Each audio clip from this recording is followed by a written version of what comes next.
In this video, we're going to talk about e-commerce security. We're not going to focus so much on payment systems. But let's take a look at some recent cases and some interesting cases in the news. So lynda.com is one of the services that all DePaul students have access to, and it has a bunch of software training, application training, and recently they had a data breach and a bunch of information. Now they put out a notice that said there's some training information, what videos you watched. They didn't say there was a threat to the passwords, and that's significant because if you log on through DePaul, you have to use your Campus Connect ID and password to get access. Another one that you've probably heard of is Yahoo. There was around 500 million user accounts that were compromised, and that would make it one of the largest, most significant data breaches in history. Snapchat provides an example of what's called hacktivists, or people who hack with a purpose, a social agenda. Indian hacker group leaked a bunch of Snapchat user information after the Snapchat CEO called India a poor country and made some slightly disparaging remarks about the country. And finally, Target had a data breach, and about 70 million customers had information stolen, including names, emails, phone numbers. Let's take a look at the e-commerce security environment. So at the outermost ring we have the laws and industry standards. So that would include privacy laws. HIPAA is an example in the healthcare industry. There is the Safe Harbor Act in the European Union. In the middle circle would be the individual policies and procedures of companies in that particular industry. For example, for DePaul, we have standards on how often you have to change your password and different things we can do and can't do with the DePaul network resources. And then finally we have this inner circle and the technology solutions that we will focus this chapter on. So it's all about protecting the data that we have, and also we'll talk about that data and how it's protected in transition from, let's say, business to a consumer. Here are some of the dimensions of e-commerce security. So what we'll do is we'll mention each one and give you a quick explanation from both a customer perspective and from the merchant perspective. So first we have integrity, and that just means, did I send the information and was that information received in the same state? In other words, did anyone tamper with it? Non-repudiation refers to, once the transaction is done, can one of the parties deny that the action, the order, took place? Authenticity refers to the sender actually being the sender who they represent to be, and also from the merchant's perspective, is the merchant the actual company that they are representing to be? So first, confidentiality just refers to, did the message get to the intended recipient and only the intended recipient?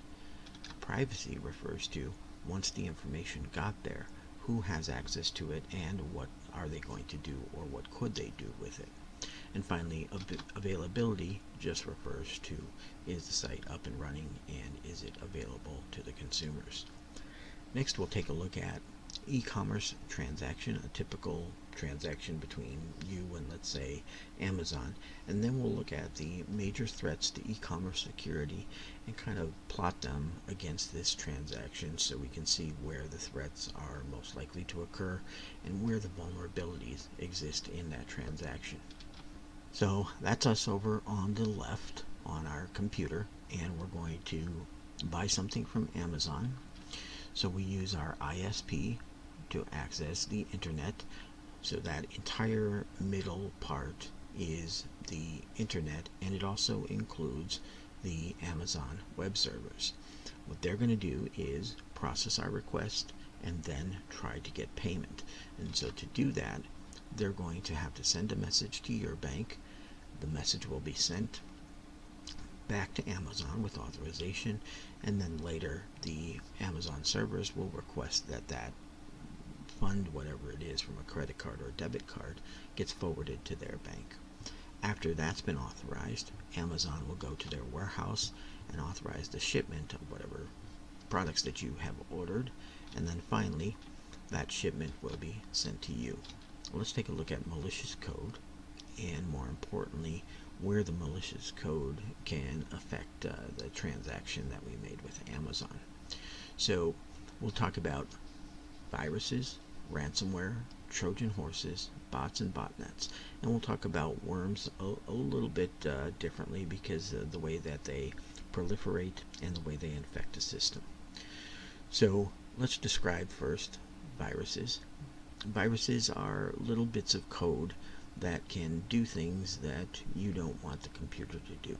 A virus can replicate and duplicate files and fill up a hard drive, delete files, take control of your system, send random emails, and those kinds of things.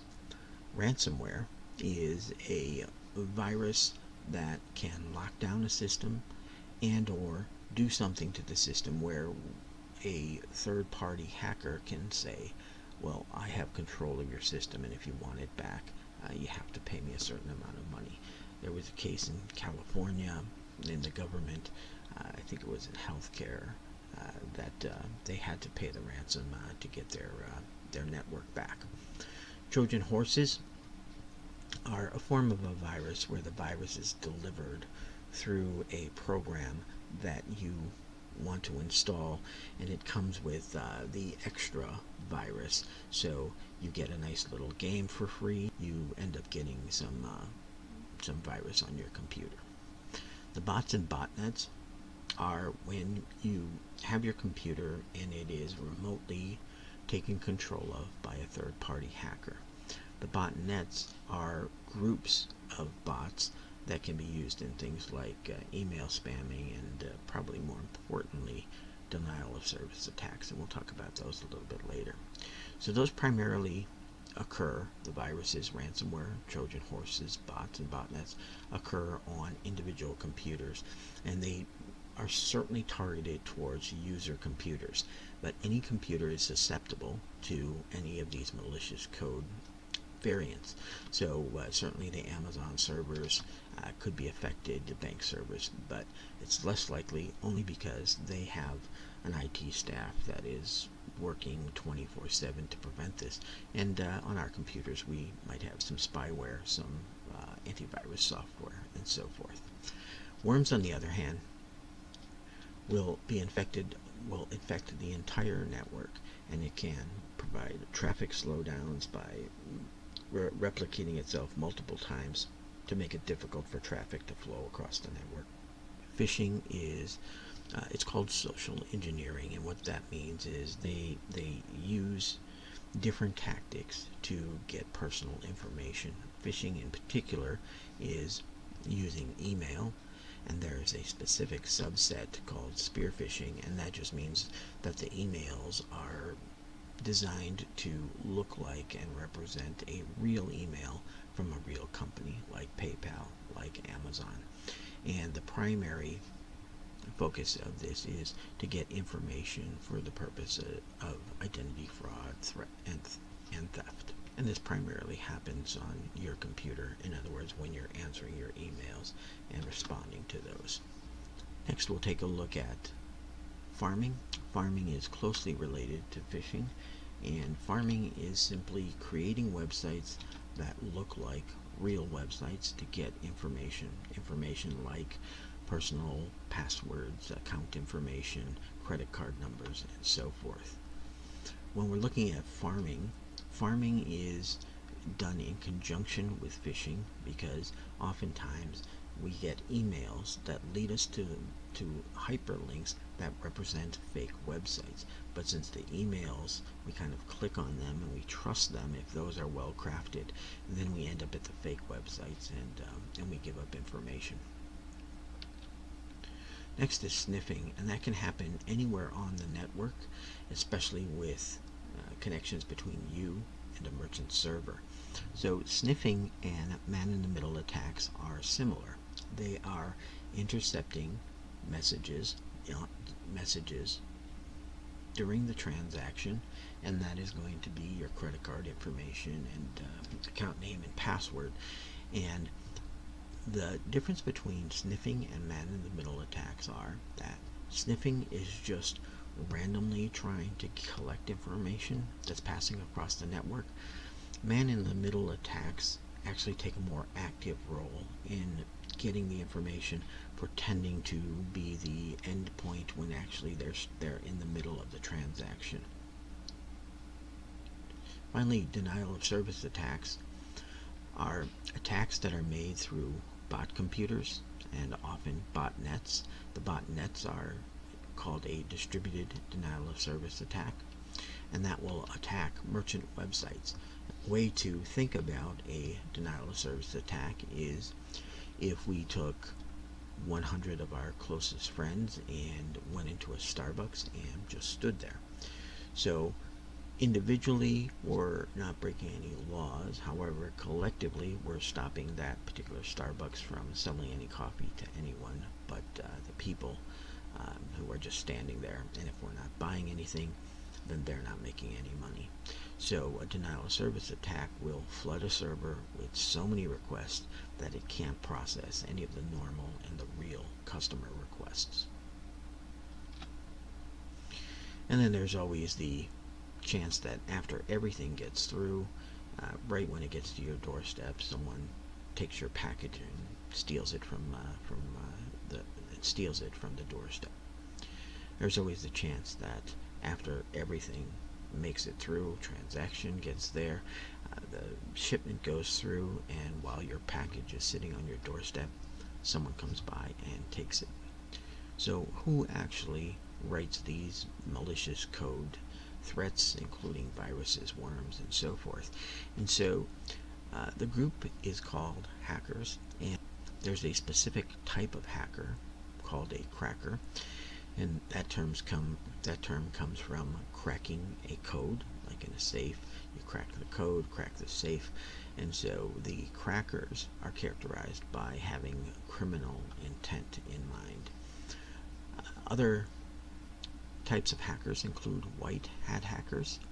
Those are generally security personnel and people just trying to do good. Black hat hackers, which is a type of cracker who wants to either create some kind of a monetary gain or just do some kind of vandalism. We'll talk about that next. And the gray hats, which are perhaps not officially sanctioned to do any kind of security work, but don't have any significant intents on creating some kind of vandalism or any kind of data breach. Hacktivism is an example we used is the Snapchat, where you have a purpose and you use your hacking skills. Anonymous, the hacker group, often will use hacktivism to forward some of their social agendas. So we mentioned cyber vandalism, where you just destroy data, the structure of a website, the images on there. You can put profanity on there and so forth. And the last thing we talked about was a data breach, and that is where we have information, and that's typically credit card information. It could be passwords and so forth, email accounts,